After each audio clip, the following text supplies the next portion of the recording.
Hop, hop, hop. Eh, toi là. Oui, oui, toi, c'est à toi que je parle. Allez, pose-moi cette télécommande et fais-moi confiance encore quelques secondes. Là, ça fait quoi? À peu près 1 heure que tu es sur YouTube, que tu cherches une vidéo sur Tokyo. Et on va pas se mentir, hein, entre les vidéos ultra fake et les « Ouais, le Japon, c'est fantastique », on commence à connaître. Je me présente, c'est Tariq le Globetrotter, l'aventurier qui te fait voyager depuis ton canapé. Et on va découvrir Tokyo à ma façon. Et crois-moi, cette aventure, on va la vivre ensemble. C'est parti. Yuki. 안녕하세요. 안녕하세요. 치바. 長いこと見なかったけど再会した今日 안녕하세요. 안녕하세요. 안녕하세요. 北韓国 안녕하세요. 안녕하세요. 長いこと見なかったけど 안녕하세요. 안녕하세요. Alright, you ain't can't I'm really agency, don't need a plan.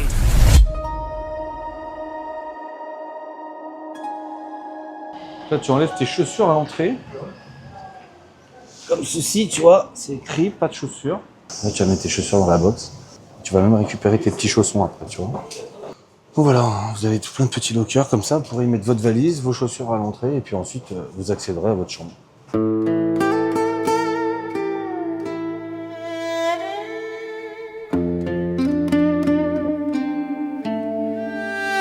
Alors là, on est dans un hôtel capsule. Au lieu d'avoir une chambre, t'as une petite pièce individuelle juste pour toi. Ça date des années 70. À la base, c'était pour les salariés, les mecs qui travaillent et qui loupaient leur dernier train et qui étaient obligés de rester sur Tokyo pour dormir. Eh bien, on avait inventé ce genre de concept pour pouvoir le faire.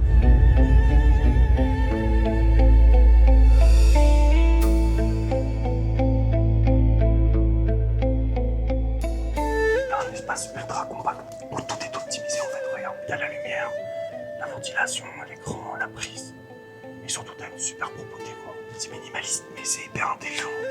Ici, tu comprends typiquement comment ils arrivent à faire tenir autant de monde dans une ville comme Tokyo. Allez, bonne nuit à tous.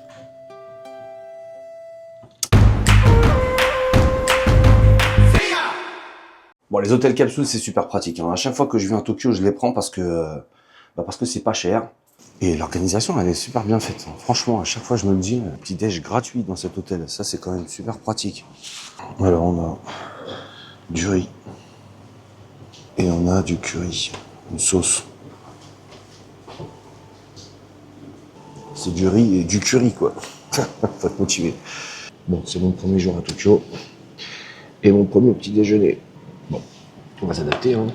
On va faire en fonction de la coutume locale.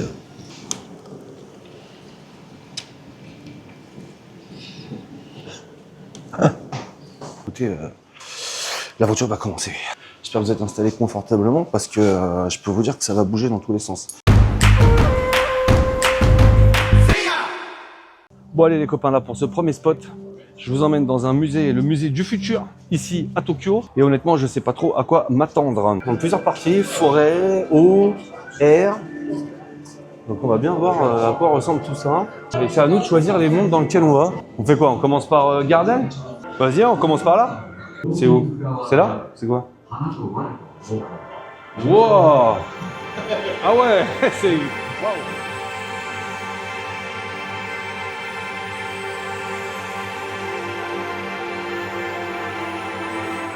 Ok, donc en fait, je peux rentrer dans la forêt et en fait, à mon passage, les fleurs, elles vont se lever, quoi.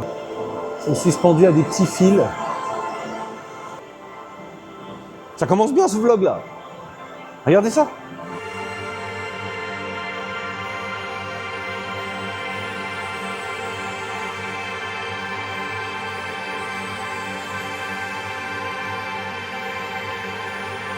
En fait, il y a des miroirs partout, donc du coup, tu sais pas où est le début, la fin, le haut, le bas. C'est...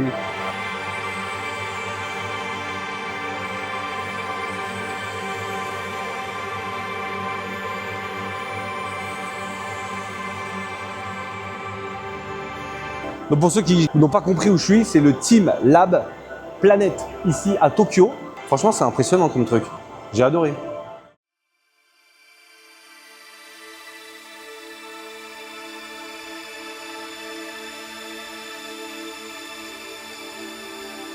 Et quand je vous ai dit que c'était un musée immersif, je vous ai pas menti. Hein. Ah d'accord, ok. Donc ça veut dire que quand je touche ça, ah ça fait de la musique.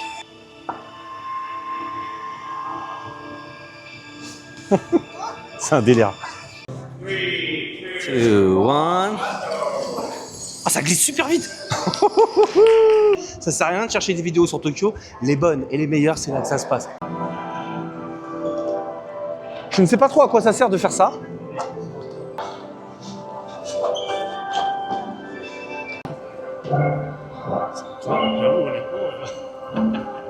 C'est mou sur les murs, c'est des boules.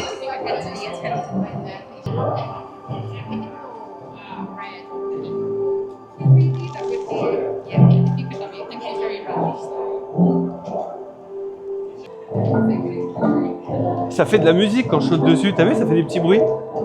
Et tu vas kiffer.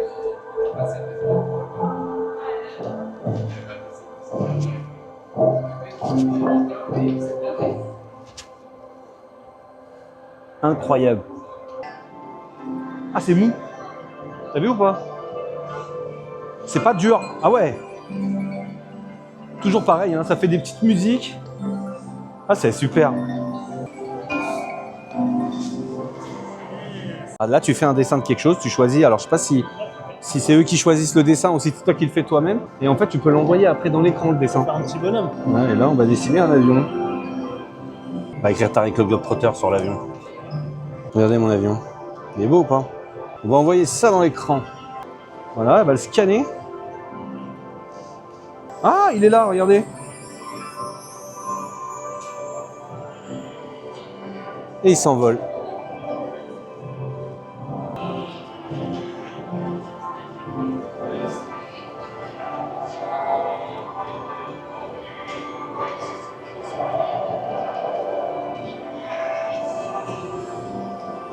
Bon, vous l'aurez compris, hein, ça c'est l'expérience obligatoire si vous venez avec des enfants à Tokyo.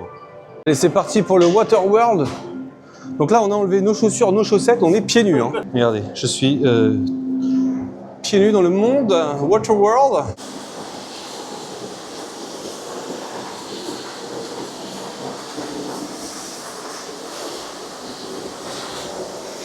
Regardez-moi. Vous voyez ou pas là? Regardez. Vous voyez, j'ai les pieds dans l'eau. Il y a des miroirs tout autour de nous et dans l'eau, il y a des reflets de poissons colorés. Moi, je vous recommande vraiment cet endroit parce que c'est une autre manière de faire des visites de musée en fait. C'est vraiment une expérience sensorielle hyper intéressante. Je le recommande vivement. Là, comme vous pouvez le voir, on est dans une pièce entourée de boules géantes blanches qui flottent autour de vous. Il y en a au sol, il y en a au plafond, les couleurs elles changent. Ça fait que tu as l'impression d'être un peu comme au milieu d'un nuage, tu vois. C'est un délire les copains. Ouh. Allez, venez. Entrons dans les nuages. Venez voir. Allons dans la pièce suivante. Wow.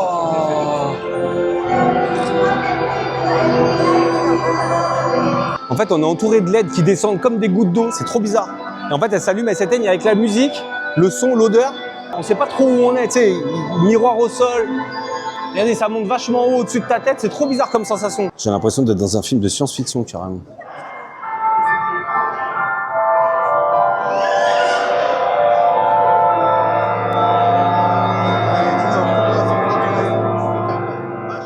Bon, alors là, je pensais visiter un musée et en réalité, j'ai eu l'impression de traverser un portail vers une autre dimension. Et ça, c'est Tokyo, tu vois. Ça, c'est Tokyo. Ça, c'est des expériences un peu particulières. C'est une ville capable de te faire passer en quelques heures d'un vieux temple de plusieurs siècles à une expérience numérique où ton propre corps devient une partie du décor. Franchement, si vous venez à Tokyo et que vous aimez les expériences un peu folles, ça, c'est à faire. Franchement. Allez, maintenant on va se diriger vers un autre spot. Je vous emmène tout de suite, c'est parti. Allô? Oui, allô? Allô, allô? Bon, laisse tomber, ça marche pas. Je sais pas comment je vais faire. Hein. T'es à l'étranger? T'as pas de réseau, t'as pas de wifi, t'es en galère? Stop. Ne cherche plus. Je vais te donner la solution. Tu connais les eSIM ou pas toi? Non, tu connais pas? Alors je vais t'expliquer, c'est très simple. Moi personnellement, j'utilise Olafly. Alors Olafly, c'est quoi? C'est une eSIM que tu télécharges sur ton téléphone avant de partir. Quand tu arrives, tu l'installes et bim, tu as Internet. Tout est facile, tout est fluide, tout est simple. Tu n'as plus besoin de te prendre la tête à aller chercher des puces dans des magasins. Non, ça, oublie. Après, tu fais ce que tu veux. Hein. Tu veux utiliser encore ce genre de truc? Vas-y. Mais moi, perso, j'ai plus le temps. Alors, si tu veux utiliser Olafly, ce que je peux te proposer, parce que je suis un mec sympa, je vais te faire un kiff. Dans ton panier, quand tu vas valider, tu vas taper Tariq Go. Tu auras 5% discount sur ta commande. Alors, n'hésite pas, vas-y. Je pense à toi, bisous. À bientôt. Ciao, ciao.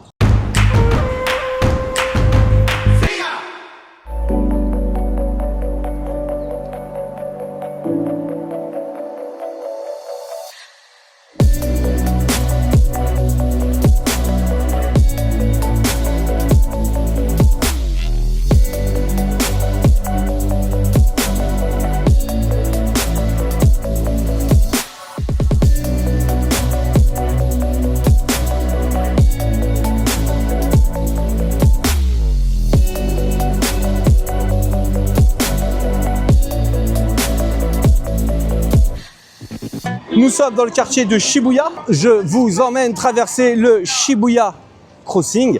On en a déjà tous entendu parler au moins une fois. Donc ce que je vais faire pour que vous compreniez au mieux ce carrefour, c'est que je vais le filmer et de jour et de nuit. Comme ça, vous aurez un mix entre les deux, d'accord? Hey, t'es toujours là? Suis-moi. On va traverser ensemble le Shibuya Crossing. C'est le carrefour le plus célèbre sur la planète.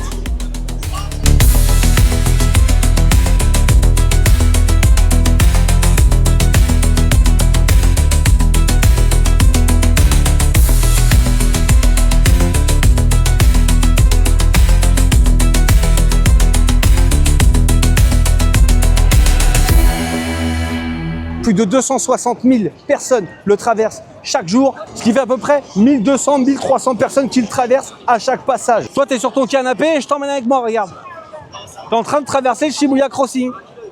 C'est un balai interminable entre d'abord des voitures, ensuite des piétons, et tout cela dans un calme absolu. Tout le monde marche sur les lignes, personne ne court, personne ne crie, tout ça a été hyper bien organisé. Bienvenue au Japon.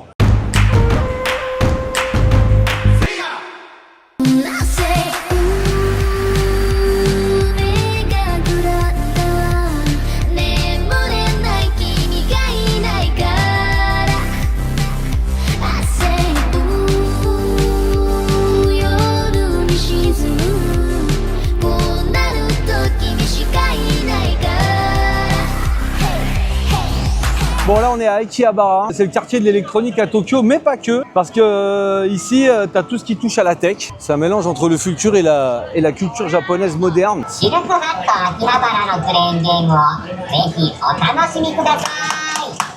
Alors à la base, c'était surtout des magasins d'électronique d'après-guerre, et aujourd'hui c'est devenu le symbole de la culture geek à travers le monde.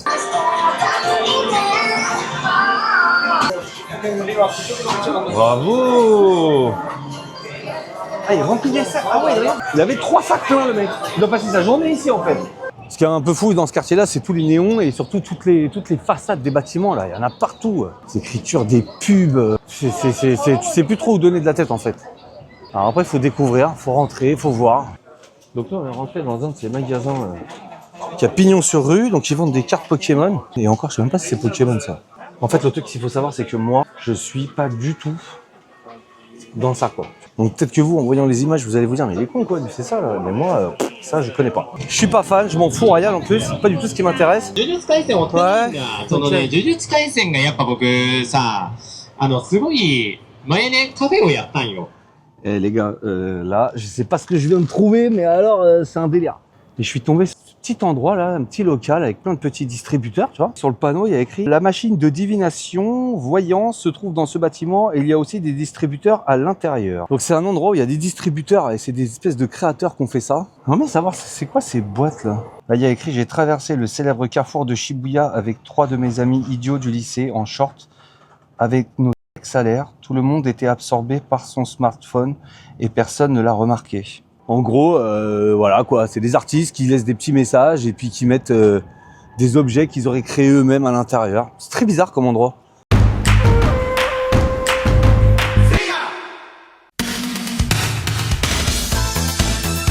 J'ai mon ticket, il est là.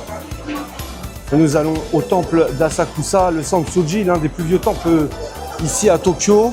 Donc là, du coup, on va prendre le train parce que Tariq, il a plus envie de marcher les kilomètres. Donc là, on est sur la Yamanote Line. Nous sommes à Shinjuku et nous allons descendre tout ça jusqu'à... doucement là. Jusqu'à Ueno. Ça a l'air simple comme ça. Hein. Franchement, ça a l'air super simple. Allez, c'est parti.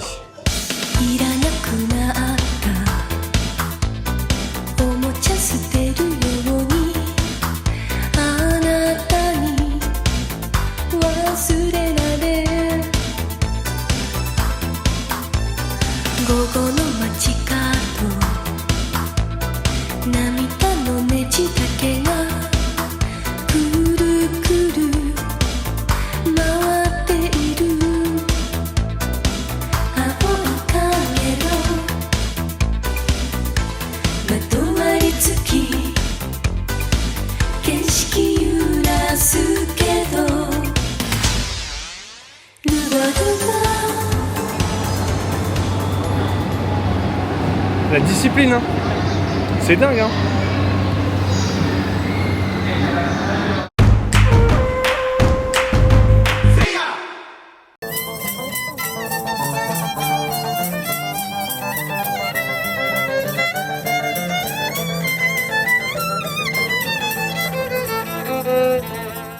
Bon, là on est arrivé à Asakusa.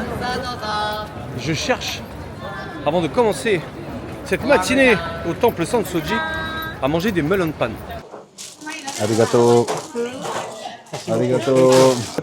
C'est sucré, c'est une petite brioche, tu vois. J'étais venu ici il y a 10 piges, j'avais rencontré un petit japonais dans une auberge de jeunesse qui s'appelle Jin. Et on était venu déjeuner le matin ici puisqu'il m'avait accompagné au temple. Et on avait mangé ça. On avait mangé des melon pan à la crème. Et ça m'est toujours resté. Alors de revenir ici 10 piges après et de remanger au même endroit les melon pan à la crème, Jin, si tu nous regardes. Et je disais, moi, j'adore les melon pan.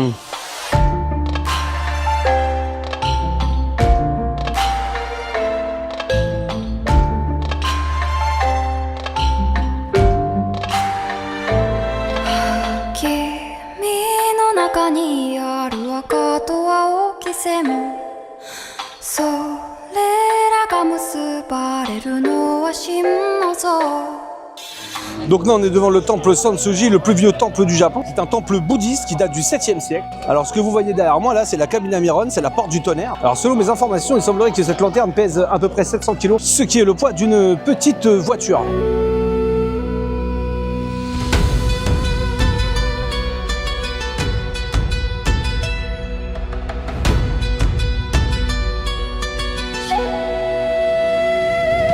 Donc après avoir passé la Kaminamiron, vous rentrez dans le Nakamise Dori. C'est une rue commerçante qui va nous amener au temple, ce qui nous permet de faire la transition entre notre monde à nous et le monde sacré. Ça va les loulous? Ça se passe bien la journée? Vous avez pas trop chaud? Comment tu t'appelles? Je m'appelle Wendy. Et toi? Bobby. Alors ensuite, on arrive devant la deuxième porte qui s'appelle Ozomon. Alors là, comme on peut le voir, elle est beaucoup plus massive. Littéralement, ça veut dire la porte du trésor.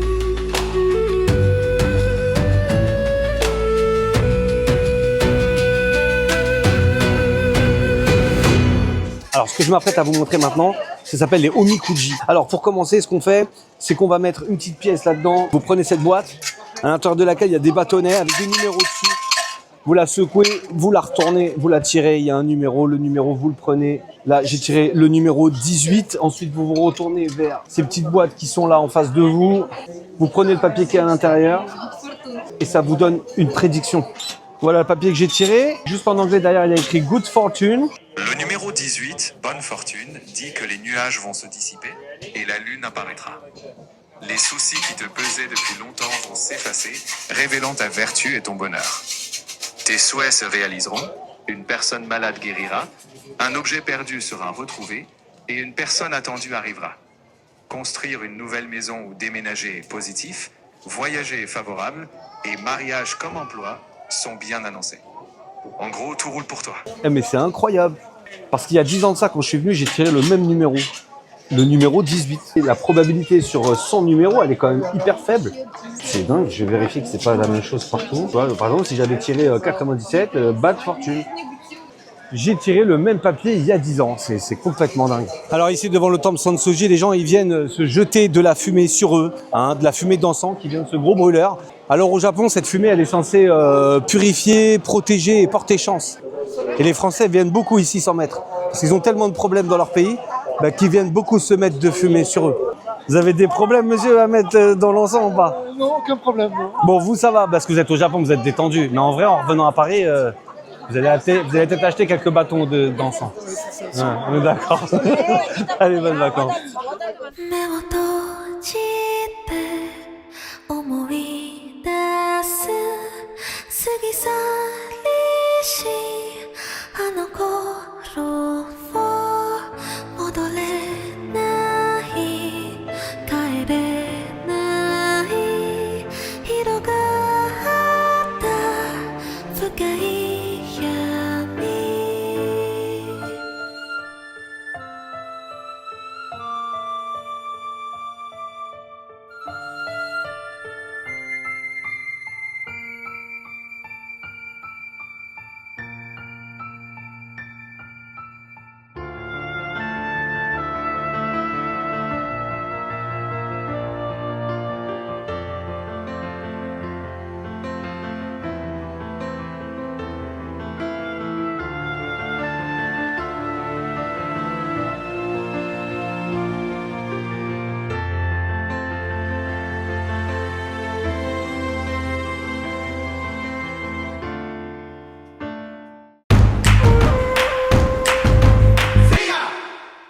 Vous voyez ça? C'est la chose la plus rare ici à Tokyo. Tu peux te garder ta bouteille d'eau pendant 5 heures. Tu vas rentrer dans un combini, un truc, tu vas pouvoir acheter ta bouteille. Mais dans la rue, il n'y a pas de poubelle. Donc quand vous voyez ce genre de choses, sautez dessus. Parce que vous avez vidé vos poches. Bon là les copains, on est à Harajuku. Et à Harajuku, je connais un petit spot. On n'est pas très loin de Takeshita Street. N'ayez pas peur, venez. Là vous êtes en train de vous dire, mais il nous emmène où? Voilà, celle-là est pour vous les copains. Vous me remercierez plus tard. Donc voilà, hein, comme je vous l'ai dit, quand vous arrivez ici, vous avez une super vue. Bon, je vous avais dit que c'était un spot sympa. Bon allez, on continue. Vous êtes prêts? Tout va bien? Toujours calé dans le canapé? Eh ben ça fait plaisir. Eh, réveille-toi toi. Oh, réveille-toi. Ouais, t'es en train de t'endormir, je t'ai vu là. Tu rigoles ou quoi là? Allez, debout. C'est pas terminé. Alors cette vidéo, elle est sponsorisée par partirpourvous.com et croyez-moi, le concept mérite d'être découvert. Je n'en dis pas plus, je vous laisse avec Jean-Louis, vous allez comprendre par vous-même. Souvent on me demande, Patrick, comment tu fais pour réparer les distributeurs? Alors premièrement, j'en sais rien et deuxièmement, je m'appelle pas Patrick. Moi, c'est Jean-Louis. Je suis retraité du Routard Magazine depuis 2007. 2 sacs à dos, 3 divorces et une hanche qui prévoit la météo mieux que Météo France. Et aujourd'hui, je travaille pour partirpourvous.com. Pas, putain, ma pièce. Bon, bref. Parce qu'on a remarqué quelque chose de terrible dans ce monde de merde, de ce monde moderne. Parce que les gens veulent voyager, mais ils n'ont pas l'argent, pas le temps, pas le courage. Et parfois, même pas le passeport. Alors nous, chez Partir pour vous, on a trouvé la solution. On part à votre place. Vous rêvez de Tokyo, mais vous êtes chez vous avec votre chat et un crédit Cofilis sur le dos. Eh bien, pas de problème. Nous, on parle pour vous. Je prends une photo, je fais les réels, je mange des sushis et je vous envoie tout ça. Pendant que vous restez chez vous. Comme ça, vous pourrez dire à vos collègues, oui, moi, je connais le Japon. J'y étais, j'ai tout vu.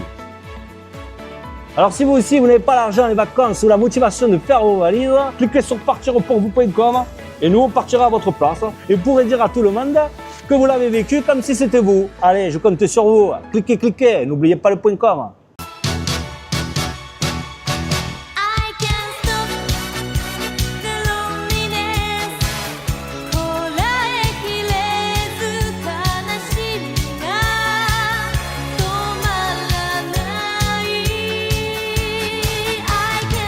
Donc là, vous l'avez reconnue, c'est la Tokyo Tower. Elle a été construite en 1958 et elle mesure 333 mètres de haut. Elle est un petit peu plus haute que la Tour Eiffel. Sauf que la nôtre, elle est bien plus lourde et elle est bien plus ancienne. Alors avant, elle servait d'antenne radio et de télé, mais aujourd'hui, c'est pas du tout le cas. Mais ça reste un symbole ici à Tokyo. C'est devenu le symbole de la ville. Bon, on est passé chez le concessionnaire, tu vois, parce que je me tâte à me prendre une petite bagnole ici au Japon pour me balader. J'aime bien ce modèle là, le petit AMG S63 là. Un petit V8 biturbo, la couleur elle est chambée. Regarde, appelez-moi le responsable. Ouais, peut-être celle-là aussi, là. Je me tâte, là, je me tâte. Peut-être prendre ça, en fait. Je pense que j'irai un peu plus vite à ma prochaine destination. Allez, arrête de rêver, frérot, viens. On va prendre un vélo électrique, si tu veux. Ou une patinette. Alors, pour ceux qui ont suivi mes aventures à Shanghai, j'étais rentré dans un magasin qui est aussi un musée. Enfin, c'est un peu un magasin du futur avec un concept bien particulier. C'était le Gentle Monster. Eh bien, écoutez, je l'ai trouvé ici à Tokyo.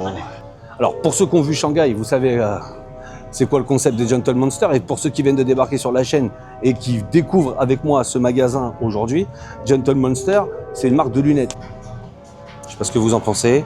Laissez-moi un petit commentaire, mais moi perso, je trouve que là, il y a un truc. Mais c'est pas juste ça, c'est aussi une expérience. Et c'est une expérience d'abord que tu vas ressentir visuellement.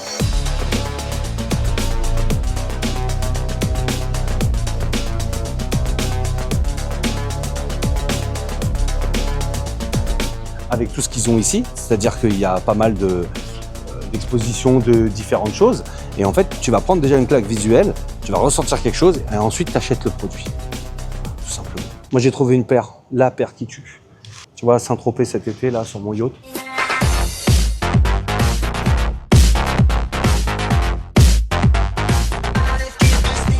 Tu vois là, les années techniques derrière moi, là? Tu crois que si je laisse mes lunettes ici et je me barre avec celle-là, ils vont voir quelque chose ou pas? Genre, je les mets comme ça. J'appelle le vendeur et je lui dis, je peux avoir ce modèle-là, il coûte combien? What's the price for this model? Si elle me sort un prix, je suis mort de rire. Oui. Yes.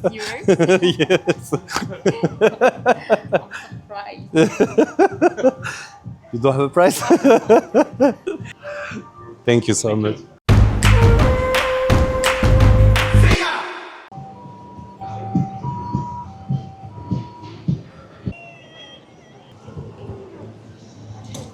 Bon, apparemment, j'ai un abonné qui est tombé malade, là. La vidéo, elle est tellement violente que le mec, il nous a fait une syncope chez lui. Je viens de recevoir un texto. Tariq, là, on envoie une ambulance. Arrête avec tes vidéos, c'est trop violent. S'il y a moyen d'avoir des nouvelles de cet abonné, je m'excuse auprès de lui. Je suis vraiment désolé de t'envoyer du lourd comme ça. On va essayer de faire une petite cagnotte et de t'envoyer un billet. On te souhaite bon rétablissement.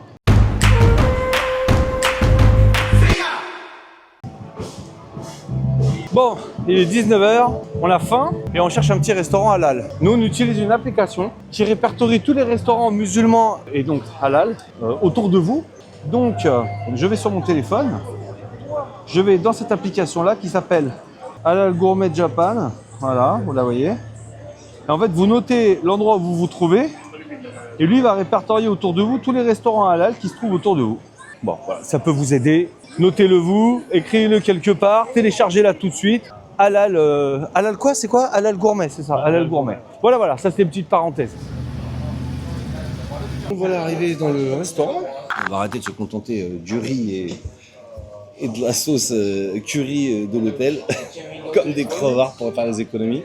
Ok, nous on a pris pour tester les special ribs. À 3000 yens, ça fait quoi? Ça fait à peu près 17 balles. Donc là, vous voyez, les ribs, ils arrivent comme ça. Tu la mets sur ton barbecue et tu dégustes. C'est parti, on va faire le test tout de suite. Alors, le wagyu, c'est le bœuf japonais. C'est un bœuf japonais ultra réputé dans le monde entier. Le wa, ça veut dire japonais. Le gyu, ça veut dire bœuf. Wagyu. Goûtons ce wagyu. Ah ouais, effectivement, c'est super tendre, c'est un goût de grillade. Oh, barbecue comme ça, c'est une tuerie. Comme ça, je pourrais en manger un truc de 30 kilos, quoi.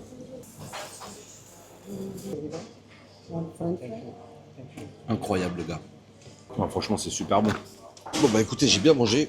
Je suis prêt à aller découvrir le quartier de Kabukicho. Et c'est parti, les copains. C'est parti.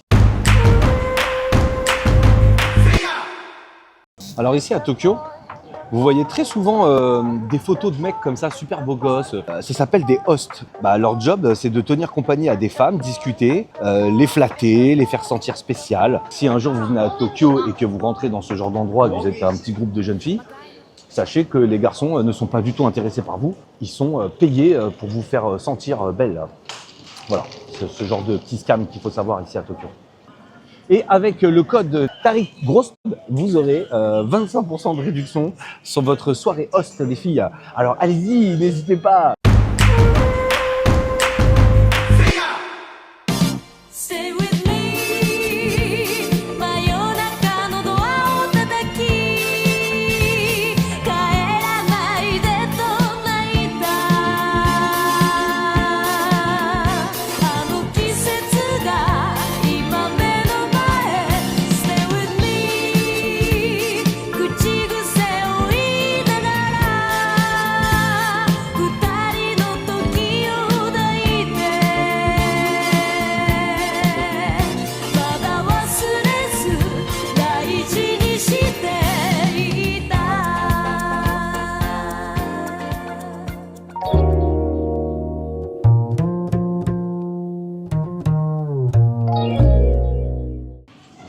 Allez, à présent, je vous emmène dans le quartier de Golden Gate. Alors, le Golden Gate, c'est quoi? C'est des toutes petites ruelles avec plein de petits bars. Dans les années 60-70, c'était un repère d'artistes, de musiciens, de poètes, d'écrivains. Aujourd'hui, c'est un petit peu différent. C'est que des petits restos, des bars qui accueillent surtout énormément de touristes. C'est un petit peu, comment dirais-je, un endroit où les gens viennent discuter, échanger, parler. Pas juste boire un verre comme ça, vite fait. C'est un endroit où on prend le temps. On sent tout de suite une ambiance très artistique, hein, parce que chaque bar a un peu un thème, chaque bar a un peu son style, vous allez voir. C'est un peu cyberpunk aussi, parce qu'il y a pas mal de petits néons, pas mal de loupiottes partout, des autocollants, des caisses, des vélos, des gens qui parlent, des odeurs de clopes, de bouffe. Moi j'aime bien, franchement je trouve ça cool, je trouve ça sympa de se balader ici, déjà parce que c'est hyper original et qu'on n'a pas l'habitude de voir ça chez nous, et de deux parce que l'ambiance est bonne, tout simplement. Allez, je vous montre les images, vous allez voir, je vous mets une petite musique, je vous fais un petit...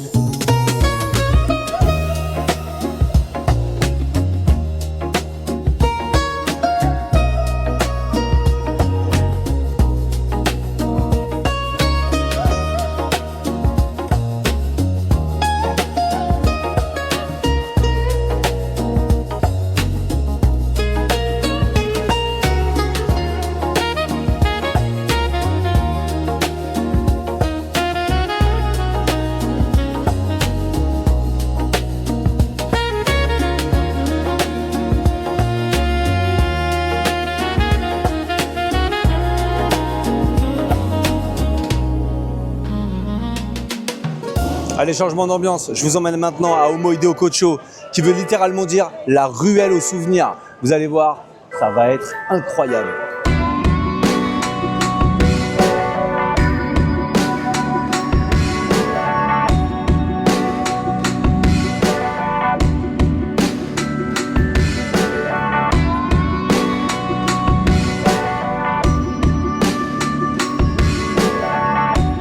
Après la Seconde Guerre mondiale, c'était un marché noir et aujourd'hui c'est devenu un lieu chargé d'histoire. Ici tu as des tas de petites ruelles étroites remplies de minuscules bars japonais qu'on appelle des izakaya. C'est des petits comptoirs de 6-8 places maximum. Ici tu bois un verre, tu manges des brochettes, tu grignotes, tu discutes, tu rigoles.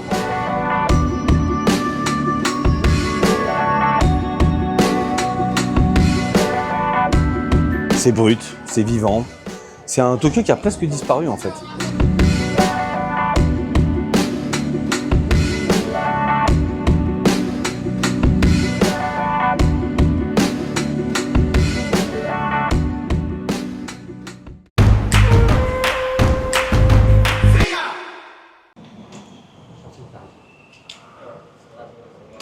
Ça va les copains, vous avez bien dormi? Moi ça va, je me suis bien reposé. Bon allez, nouvelle journée. Ce matin, qu'est-ce qu'on va faire? On va aller faire un peu de sport. Et il y a un sport qui est très populaire ici à Tokyo, c'est le baseball. Ah oui, curieusement, le baseball. Et j'ai trouvé un endroit où on peut en faire. Ça s'appelle un batting center. Et ben écoutez, on va y aller ensemble dès ce matin. C'est bon? Vous êtes prêts? Toi, t'es prêt, toi, Iris? T'es chaud là ou pas? T'as envie de faire du baseball ou pas? Ah, j'ai envie de faire du baseball, moi. Allez, on y va. Allez, c'est parti. Nous sommes arrivés dans le batting center. Tu payes 400 yens dans la machine à sous et tu as 25 balles pour une partie. Et en fait, chaque cage est différente en fonction de la vitesse.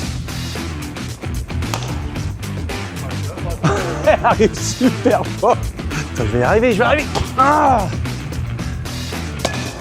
putain, j'aimerais bien l'envoyer loin quand même. 3, 5. Ouais, c'est marrant. Tiens, vas-y, essaye, mais je sais pas si j'ai pris la meilleure balle. Ah. 2. Voilà. Ça fait plaisir. Voilà, la dernière, franchement, c'était la plus belle. À toi, Tariq, à toi de jouer. Voir si tu vas me battre le record.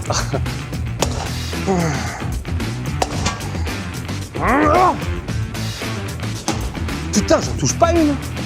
C'est pas évident, hein. Franchement. Celle-là, c'est la bonne. Je le sens, Idriss. Celle-là, c'est la bonne. Celle-là, j'y arrive. Go! Ah, t'as vu comment je l'ai envoyé loin? Regarde la balle, c'est des balles en... C'est des balles en caoutchouc. Hein. Regardez. Elle est bien dure, hein. Regarde.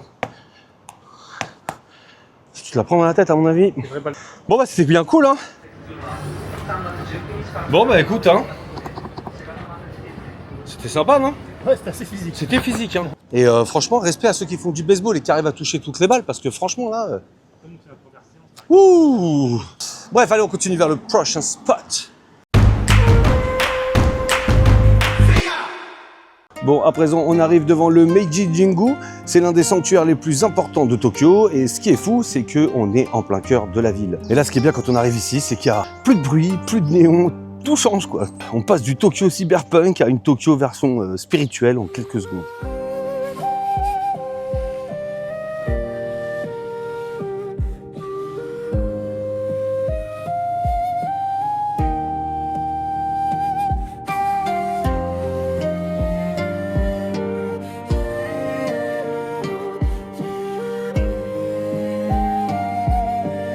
Alors ce sanctuaire, il est dédié à l'empereur Meiji et à l'impératrice Shoken. Alors l'empereur Meiji, c'est une figure hyper importante ici au Japon parce que c'est lui qui a modernisé le pays. Avant lui, le pouvoir il était plus entre les mains des shoguns, il y avait des samouraïs, etc. Bon bref, c'était eux qui contrôlaient le pays. Et du coup, lui, quand il est arrivé, il a pris le pouvoir et il a dit les gars, nous on va tout moderniser, les industries, les écoles, les transports, tout, bim bam boum. Et en fait, on est passé du Japon à l'ancienne, traditionnelle, au Japon hyper moderne qu'on connaît aujourd'hui.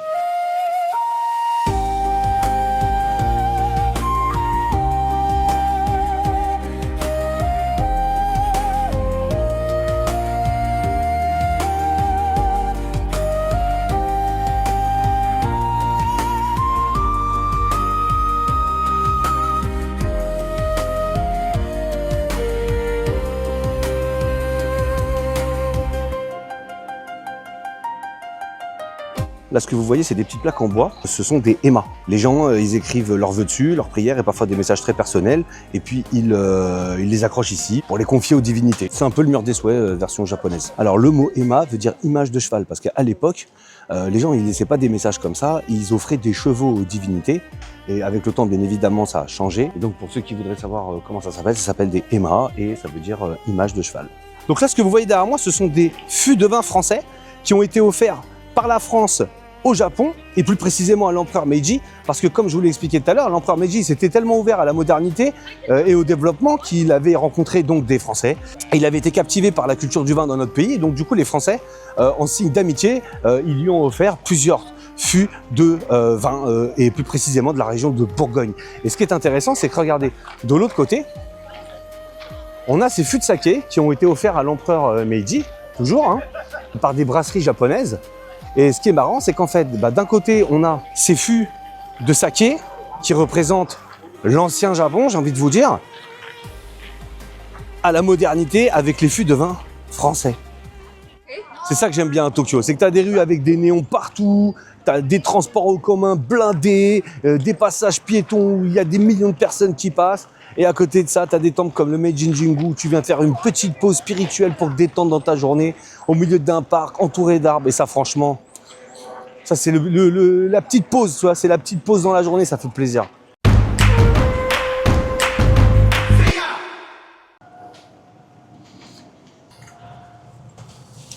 Alors moi, il y a une boisson que j'aime bien boire ici. C'est des boissons, je vais dire, c'est des boissons au lait aromatisées. Ça, là. Ça, c'est extraordinaire. Ça, là. Et sinon, il y a ça aussi. Celui-là, c'est le fruit. Donc, j'ai pris ça. Je ne connais pas, celle-là. On va voir le goût que ça a, ce truc. Si on t'aurait dérangé le bouchon, ça aurait fait pchit. Ça remontait. Ça c'est sucré mais je sais pas c'est quoi le goût.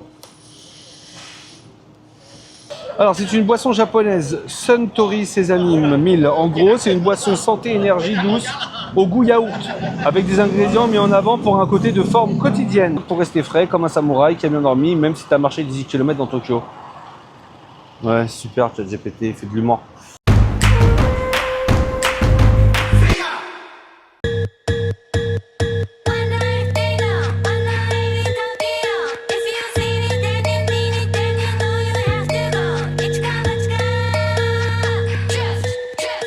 Regarde les t-shirts. 50 € ça? Et là t'as le petit logo. Regarde derrière.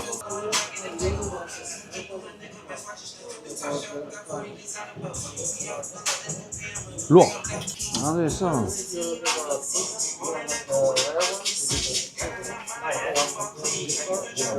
« 50 balles le t-shirt. Bon.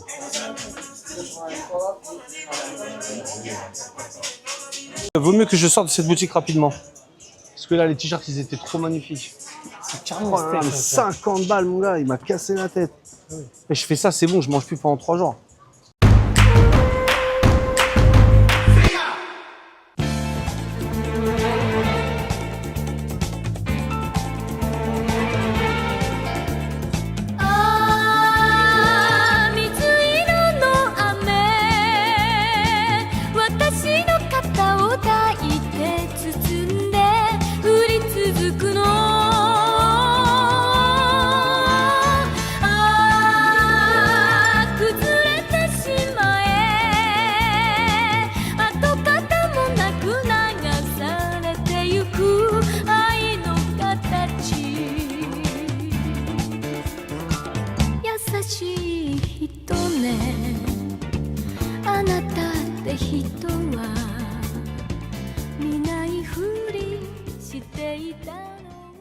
Allez les copains, je vous emmène à présent voir la plus belle vue de Tokyo en haut de la mairie. C'est totalement gratuit.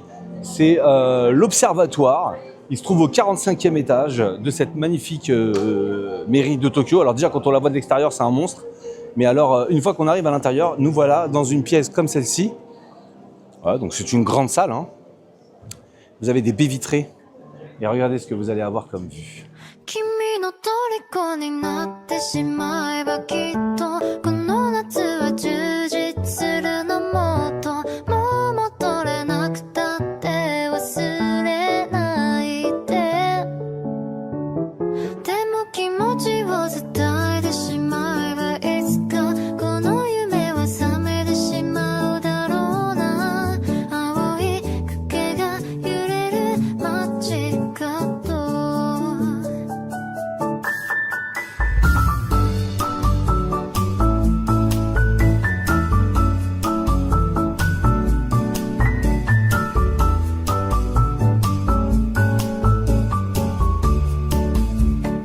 Quand il va falloir que vous redescendiez, préparez-vous parce qu'il y a tellement de monde qui vient ici que regardez ça. Ah ouais, non mais là la queue elle est énervée quoi. Là j'en ai pour 2 heures à redescendre quoi. Alors une fois sorti de la mairie de Tokyo, vous allez sur une place qui se trouve juste en face.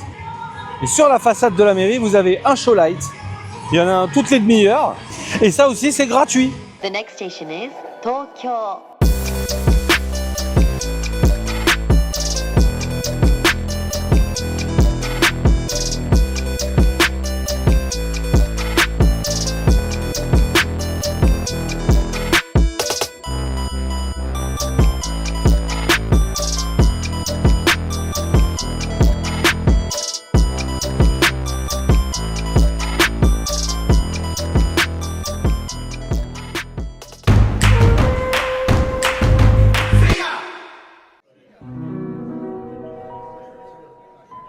Depuis que je marche dans Tokyo, il y a une sensation que je n'arrive pas vraiment à classer. Ce n'est pas seulement de l'émerveillement, ce n'est pas seulement le fait d'être loin de chez moi. C'est une impression plus profonde, comme si cette ville avait réussi quelque chose que peu d'endroits arrivent à faire. Être immense, rapide, moderne, tout en gardant une forme de calme. À Tokyo, tout bouge. Les gens avancent, les trains s'enchaînent, les quartiers changent d'ambiance en quelques rues. Les lumières apparaissent partout, mais rien ne semble perdre le contrôle. Et c'est peut-être ça qui me marque le plus ici. Cette impression d'une ville parfaitement réglée, mais jamais froide. Une ville où l'organisation ne tue pas la vie.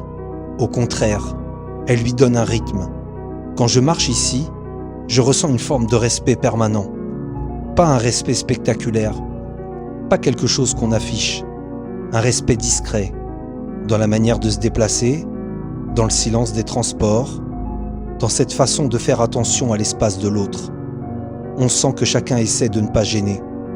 Et dans une ville aussi grande, avec autant de monde, c'est presque ce détail-là qui devient le plus impressionnant. Tokyo me fascine parce qu'elle ne cherche pas forcément à en mettre plein les yeux. Elle fonctionne, elle avance, elle respire à sa manière. Et moi, au milieu de tout ça, je marche, j'observe, j'essaie de comprendre. Il y a ici une forme d'équilibre que je n'avais jamais vraiment ressenti ailleurs. Tokyo ne se livre pas d'un seul coup. Elle se découvre par fragments. Et plus j'avance, plus je comprends que cette ville n'a pas besoin de parler fort pour laisser une trace. Elle s'impose autrement, comme si Tokyo avait trouvé sa propre manière d'habiter le monde. Non, franchement, Tokyo, c'est une ville qui te marque. Tout va vite, il se passe toujours quelque chose autour de toi et tu as cette sensation étrange d'être toujours en avance sur ton temps, mais en même temps d'être un petit peu dépassé. En tout cas, moi, c'est exactement ce que j'ai ressenti. Bon, allez, à présent, changement d'ambiance, prochaine escale, Kyoto, un autre rythme, un autre Japon. C'était Tariq le Globetrotter. N'oubliez pas de voyager parce que la vie est courte.